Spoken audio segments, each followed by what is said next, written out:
По выніках дзейнасці за 2017 год Брестское областное управление следчага комитета абсолютно пераможца ў рэспубліцы.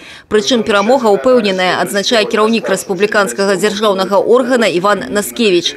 Акрамя таго, пераможцамі ў сваіх номинациях стали цэлы шэраг раённых подразделений областного управления – Пружанское, Кобрынское и Барановицкое. Наша оценка эффективности деятельности абсолютно объективна. Там 32 критерия, которые невозможно подделать, как-то сфальсифицировать. Они все основаны на реальных результатах работы. Поэтому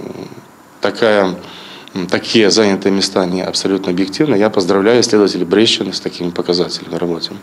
2018 у следчым камітэце рэспублікі аб'яўлены годам прыняцця дадатковых мер, накіраваных на павышэнне якасці першапачатковых следчых дзеянняў і агляду месца здарэння па крымінальных справах. Менавіта гэта залог аператыўнасці і паспяховасці ўсяго расследавання. Мне отрадно заметить, что уже в проекте решения оперативного совещания, которое мы сегодня провели, у следователей Брещины заложены такие первоочередные шаги, которые будут приняты по реализации вот этой мысли руководства Следственного комитета. Падчас калегіі лепшыя па выніках службовай дзейнасці супрацоўнікі областного управления следчага комитета атрымалі заслужаныя ўзнагароды.